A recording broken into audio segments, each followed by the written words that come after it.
In the past week, we went from having a few quick glances at Zelda on Wii U to having hours and hours of it.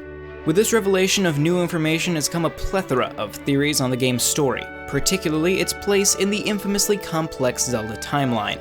As such, I've spent my time poring over instruction books, strategy guides, and the Hyrule Historia itself for clues as to where Breath of the Wild sits in the tangent-filled history of Hyrule. It hasn't been easy, but after a lot of watching and rewatching footage, digging through Hylian script, and poring over maps of Hyrule, I think I may have an answer. My name's John Reardon, you're watching NWR TV, and this is my theory on the placement of The Legend of Zelda Breath of the Wild on the Zelda timeline. This video may contain spoilers for various games in the Zelda series. Alright, let's start with a few obvious things that we know. Multiple references are made to the goddess Hylia, aka the deity who sacrificed her divinity to protect the Triforce from evil and is now reincarnated as Zelda. These same people make reference to Ganon. This is the first crucial piece of info we have. Some have theorized that this game is a direct sequel to Skyward Sword. However, Ganon did not appear until the end of Ocarina of Time. Even at the beginning of the period of the Hero of Time, Ganon was known as Ganondorf. If the game took place before Ocarina of Time, then the evil force would have been referred to as Demise. That would have been the name they'd know it by. Next, we have the Temple of Time in ruins. It's very clear that this is the very same Temple of Time that was present in Ocarina. The very same Temple of Time that, according to the Hyrule Historia, Ryuru constructed on the remains of the sealed temple of Skyward Sword, which once contained the spirit of Demise. The old man we meet early in the game refers to the area as the Great Plateau and the birthplace of the kingdom. Clearly, the Great Plateau is Skyloft, which crashed into the sealed temple at the end of Skyward Sword. From there, its inhabitants spread and created the Kingdom of Hyrule. Now, of course, you're asking, if the Temple of Time is right here, then why is Hyrule Castle way over there? Well, because Ganondorf destroyed it. In the adult era of Ocarina of Time, we see that Ganondorf completely destroyed Hyrule Castle and Castletown. The only timeline that would have been spared this devastation would have been the Child Link timeline, in which Ganondorf was stopped before he could take over. Though, even in this period, we see Hyrule Castle moving farther away from the Temple of Time. It is interesting to note that in Twilight Princess, Link essentially would have lived on Skyloft. But why does it matter that our starting point is in Skyloft? Well, simple. It explains the technology we see surrounding Link when he wakes up. This technology is a remnant of Hylia's time of prosperity before the events of Skyward Sword. We see similar technology inside Hylia's temple, notably Fi, or Fi, who knows, an artificial intelligence who lives within the Master Sword, and the area around the original Temple of Time in the desert. Next, we have two seemingly contradicting pieces of information. On the one hand, we have what we've widely been referring to as the Bridge of Eldon from Twilight Princess. It is, however, important to note that the Bridge of Eldon isn't the only bridge that looks this way in Twilight Princess.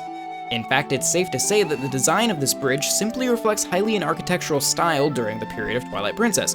But in stark contrast to this Twilight Princess-style architecture, we have Koroks, who, up to this point, were only present in Wind Waker. How could two distinctive elements from two different timelines exist in the same game? This is the cause of much confusion in many timeline theories, but both can be explained quite easily. In Twilight Princess, we can see that the bridges in question show visible signs of age. These are not new to this era. While we didn't see them in Ocarina of Time, it's important to note that we're in a different portion of Hyrule in Twilight Princess than we were in Ocarina. In Ocarina of Time, Castletown and the Temple of Time exist at the northern edge of the map. In Twilight Princess, the temple now rests at the southernmost position with Castletown sitting farther north, meaning Twilight Princess includes areas north of Ocarina of Time. In other words, those bridges could be very old and in fact exist in any timeline, not just Twilight Princess. In fact, our only clue as to when they were built is the presence of the Hylian royal family crest, which would indicate that they were built after the return of Skyloft and the defeat of Demise and the founding of Hyrule Kingdom. The presence of the Koroks can be explained in a similarly simple way. The Koroks are one of several forms that the spirits of the forest can take on. It's widely known that the childlike race, the Kokiri, and the Koroks are the same race, both serving the Deku Tree. But there's a popular misconception that the Kokiri evolved into the Koroks. This is not the case. The forest spirits can take on whatever physical form they feel is appropriate. It could even be argued that the Korok form is their natural form, and that they only took on the form of children so that Link would not feel out of place growing up among them. In other words, the Koroks could also exist in any timeline. Alright, So far we've established that the game has to come after Ocarina of Time, but it could still exist anywhere in any timeline. Let's try to narrow things down a bit more. Right off the bat, it's relatively easy to rule out the adult Link timeline. In this timeline, Zelda returns Link to the child timeline, which leaves her own future devoid of a hero. When Ganon returns, the sages and rulers of Hyrule have no one to protect them, and ultimately flood the world in a last-ditch effort to defeat Ganon so that those who are able to escape can finally live in peace.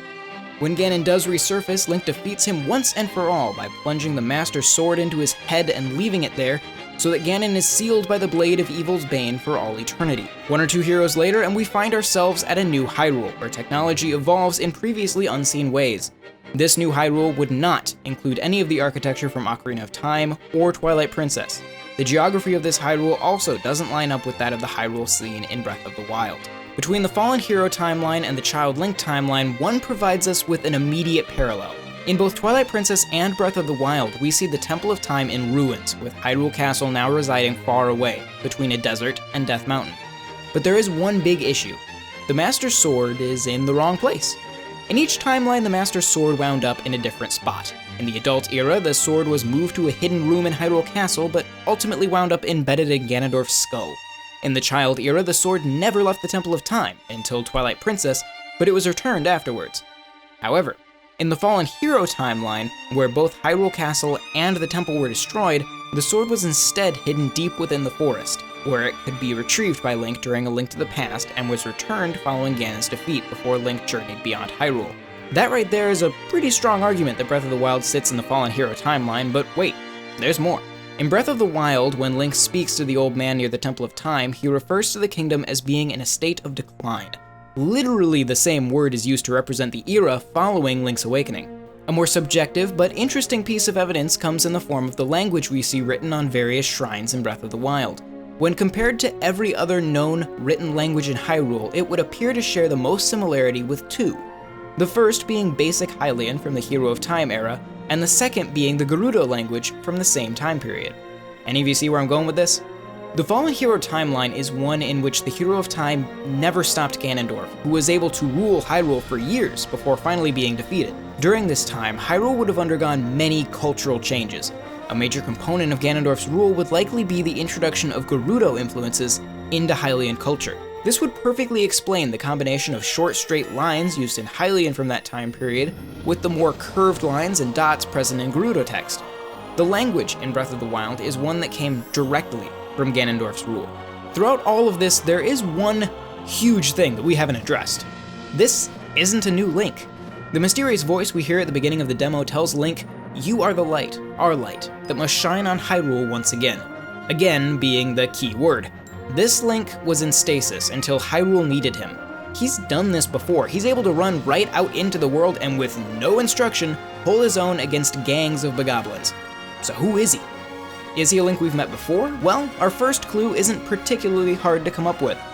Look at his sideburns. Visually, this Link matches up with three heroes we already know from this timeline. The hero from A Link to the Past, along with the Oracle games and Link's Awakening, the hero from A Link Between Worlds, and the hero from the first two Zelda games.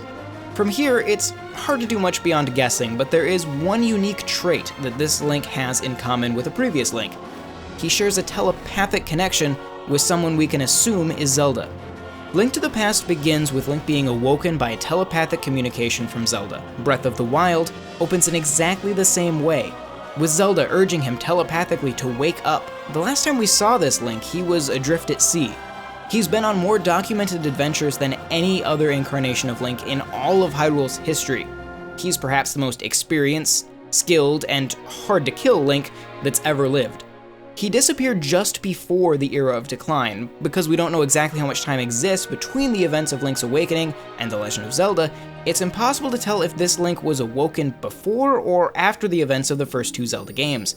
But my theory is that the Link in Breath of the Wild is the same Link who we first met in The Legend of Zelda: A Link to the Past. The condition of the Temple of Time, geography, placement of the Master Sword, even written language clearly puts us in the time of the Fallen Hero. And specific character traits point to this being the same Link we last saw adrift on the ocean. So, what do you think? Is there evidence I missed that points to something entirely different? Let me know in the comments down below, and if you enjoyed watching this, give it a like. It lets us know what kind of content you'd like to see in the future. Speaking of the future, if you want to keep up with all of our future videos, then show that subscribe button some love. If you'd like to offer us some extra support, you can get lots of cool exclusives by supporting us on Patreon at patreon.com/NWR. Once again, my name's John Reardon, this is NWR TV, thank you for watching, and I will see you next time. Bye.